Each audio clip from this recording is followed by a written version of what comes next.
Yeah.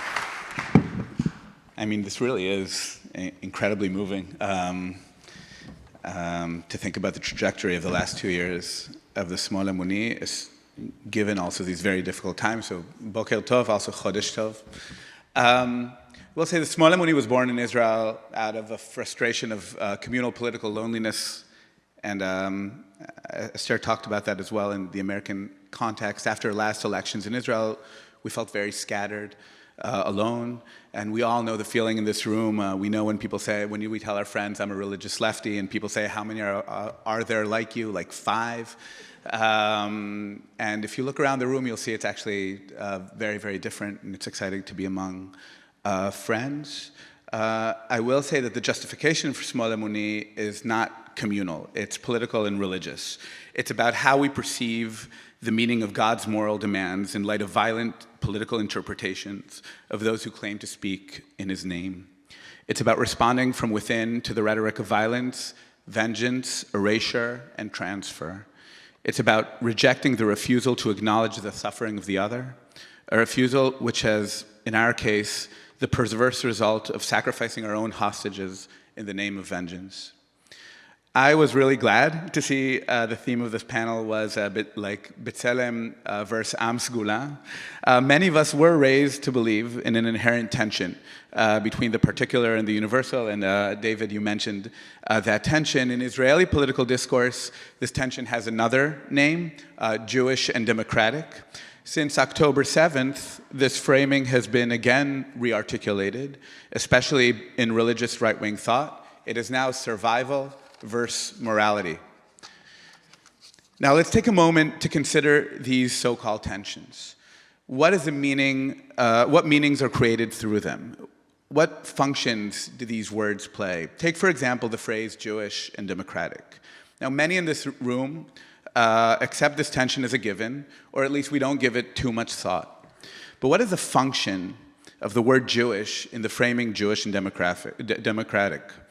We can begin to answer this question by seeing when the term Jewish is used and when it isn't.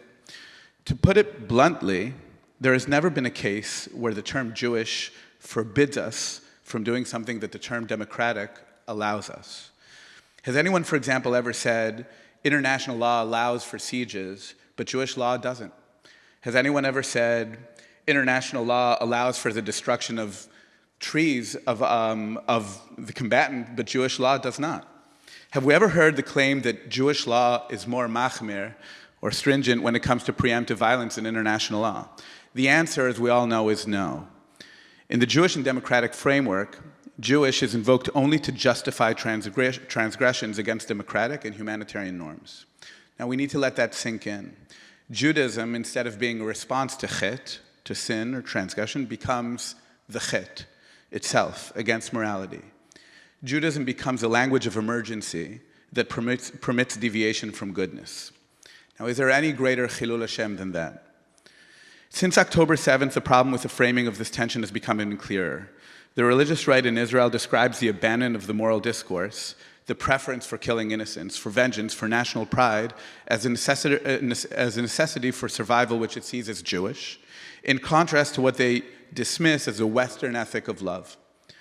My moral upbringings as a Jew rejects this false dichotomy, and I'm sure that's true for many of the people sitting in this room as well. Voicing this tradition, this counter-tradition, is crucial, today more than ever. This, I believe, is the significance of what we are building today. Because the central starting point of the Smol Emuni is not mediating tensions, and within that, enabling articulation of Jewish as a counter-moral. The center starting point of the Smol Emuni is to reclaim a Jewish ethic rooted in Mahu Rachum Afatah Rachum. Just as he is merciful, so too should you be merciful. Our role, then, is not to mediate between tribe and world, between Jewish and democratic, or between morality and survival.